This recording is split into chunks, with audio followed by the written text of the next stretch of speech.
Ini pertanda nih.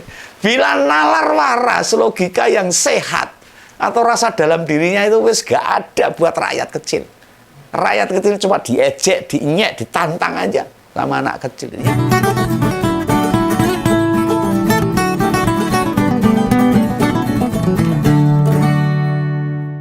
Ya, kembali pada masalah rompi.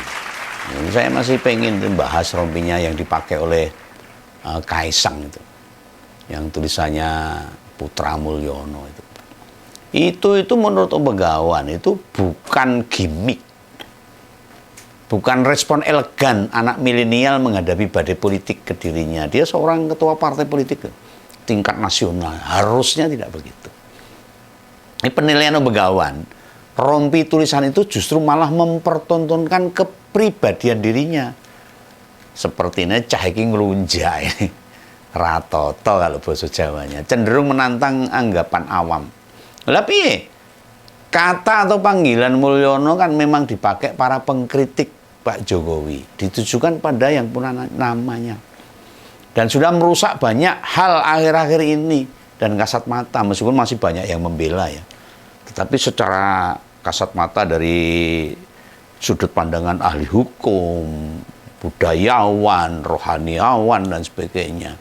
Ada sesuatu yang keliru yang dilakukan Pak Jokowi akhir jabatannya ini. Bayangin aja lah, misalnya kita di kampung, bapak kita lurah misalnya. Terus bapak kita itu sifatnya arogan. Wah, galak ira umum lah. Mau menang sendiri. Lalu warga nyebut bapak kita itu, bapak lurah itu lek degleng. Dan kita tiba-tiba muncul di depan banyak orang bertopi tulisan anak lek degleng. Nah, apa ora dijodosi wong sak kampung itu. Anaknya Pak Lurah itu. Kalau misalnya dia seakan-akan menantang. Dan apakah pemakaian rompi ini pertama kalinya sebagai ulah Kaisang nantang suara publik? Enggak. Dalam peristiwa lain sebelum ini melakukan hal serupa, ya hanya bentuknya berbeda lah. Dulu zaman awal-awalnya atau setidaknya sebelum tahun 2022, perilaku si bapak masih positif, masih baik lah. Pak Jokowi masih dalam pandangan Om Begawan itu masih sederhana, kerja keras dan sebagainya, jujur dan sebagainya lah. Ya, sangat hebat waktu itu, 9 tahun yang lalu. Sampai 1 tahun berikut yang lalu juga. Waktu itu sindirannya nampol, nendang banget itu.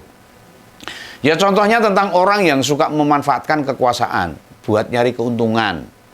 Tahun 2017, si Kaisang sengaja ngunggah video papa minta proyek.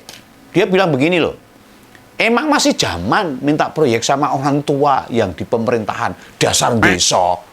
Waktu itu loh, banyak yang memuji itu postingannya Kaisang itu. Dan masih waktu itu. Lah, belas nggak mau nyari proyek ke bapaknya. Mereka fokus dudulan dan berdagang dalam hidup kesederhanaan.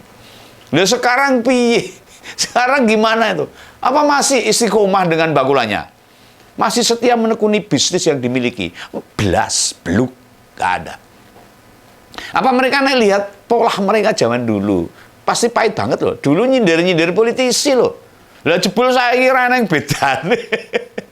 Malah anak-anak Pak Jokowi gak hanya minta proyek, sampai minta jabatan segala. Dengan berbagai cara ini masyarakat sadar. Mbok ya pengikutnya, pemujanya, pendukungnya itu mudeng itu loh. Orang mikir nganggo iki. Pakai ini loh. Itu waktu itu orang terima jabatan wali kota, jabatan gubernur, jabatan ketua umum partai, sampai jabatan wakil presiden bareng. Nah gimana sang pisang? Saya ingin desa banget kan? Dengan cara seperti itu. Minta jabatan sama bapak kan akhirnya. Tidak hanya itu, wong dapat fasilitas private jet dan bisa diusut sebagai gratifikasi aja. Sama si kayak disimplifikasi menjadi nebeng. Private jet dibalik tadi wong saya nggak private jet, tidak mendapatkan prioritas jet, tapi saya nebeng. Ini desa itu kalau buat saya. Nah piye aja, desa apa rawi? Gak hanya desa itu galugalan raka-rukaruan. Nah, tahun 2018, dia sengaja menyebut dirinya sebagai kecebong. sebutan bagi pendukung Mulyono waktu itu. Pada Juli lalu itu, di podcastnya Dr. Richard Lee, si Kai malah dengan bangga nyebut jualan pisang sebagai kedok. Ini masyarakat harus paham ini. Ya, memang sih kalimat itu disampaikan dengan nada-nada bercanda, tapi tidakkah kita pikir, sekarang ini kekayaan Kaisang nembus 100 miliar loh. Wong tahun 2023 di berbagai media ditulis mencapai 92 miliar loh. Hebat itu. Belum kerja itu. Bisnisnya aja hancur, bangkrut, tapi kekayaannya bisa sampai 100 miliar. Duit so ngerti. Ini saya tidak nuduh loh, saya cuma bertanya, uang dari mana itu. Nah, kemudian di Maret tahun ini, dia bersama Raffi Ahmad mendirikan bisnis kuliner di BSD. Bekerja sama dengan Sinar Masland, di lahan 2,1 hektar, memakai biaya ratusan miliar itu.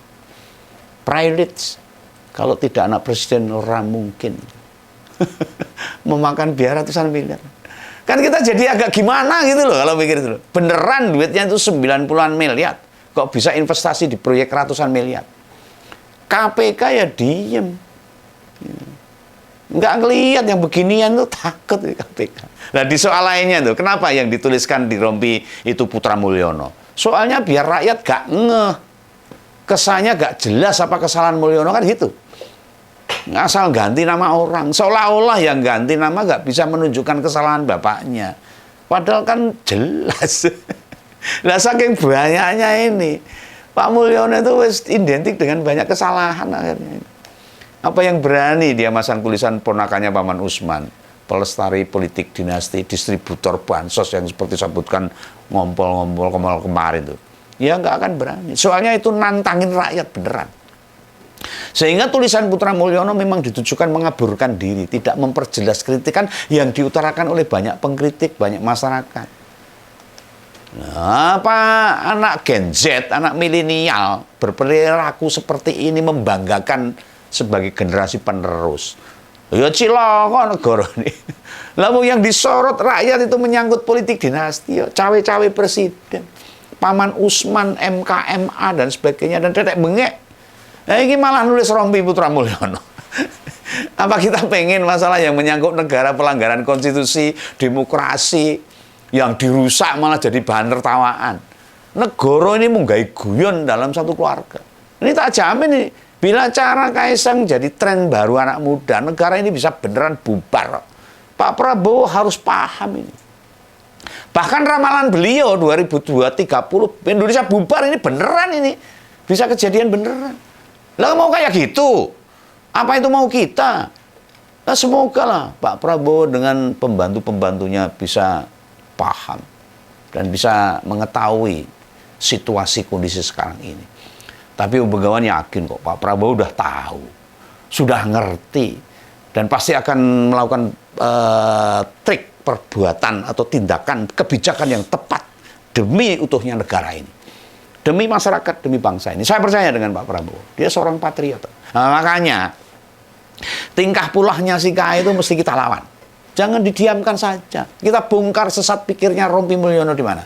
Ada yang berani buat tulisan, mari. Kroninya Harvey Mois misalnya. Atau gengnya Rafael Alun. Security-nya Sambo misalnya. Mantannya Vina.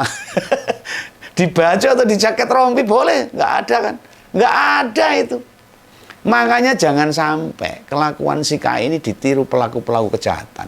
Baik kejahatan korupsi, kejahatan suap, dan berbagai kejahatan lainnya. Yang wis dikira jahat, dituduh jahat, dilihat jahat, dipandang jahat, tapi tetap nantang. Kejahatannya itu ditulis di rompi dan kaosnya. Dan berbagai kejahatan lainnya kan repot. Nalar berpikir, warasnya logika, tajamnya perasaan rakyat kecil tidak boleh atau jadi teracuni aksi-aksi seperti ini. Ini menjerumuskan ini. Nah, suara-suara kritis mesti terus kita kobarkan. Jangan takut.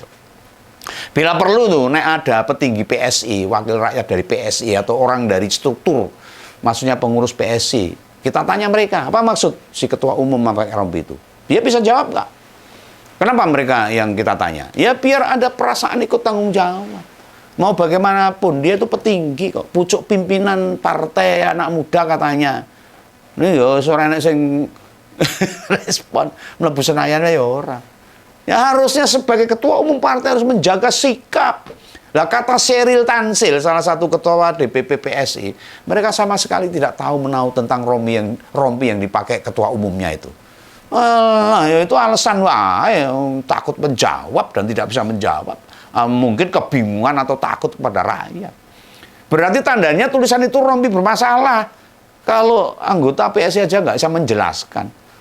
Lah mbok kaya ngopo di internal PSI itu gak ada yang berani nanya. Termasuk Mas Helmi Yahya atau Bang Ade Armando. Isone ya mau ngeles gitu loh. Nah, dua tokoh ini wis jadi petinggi PSI loh, jangan salah loh. Keduanya kan secara pemikirannya bagus itu. Mantan Golkar juga yang satu. Golkar apa ya itu? Bukan ya Mas Helmi itu. Nah, ini bisa dijamin lah. Mereka nggak akan menanyakan soal itu, apalagi memprotes agar tidak dipakai lagi. Si Kai memang memakai rompi waktu kunjungan ke Tangerang. Kok yo iso PD men nganggo ngono itu. Dan rakyat Tangerang yo neng ae. Ini pertanda nih. Bila nalar waras, logika yang sehat atau rasa dalam dirinya itu wis gak ada buat rakyat kecil. Rakyat kecil cuma diejek, diinyek, ditantang aja sama anak kecil. Yang dipikir ya mau perasaannya Pak Jokowi aja. Dibelak-belain. Kan yang membuat dia jadi ketua PSI. Ya bisa jadi deh investornya Raffi iso nebeng private jet semua gara-gara bapaknya, kan bisa saja itu.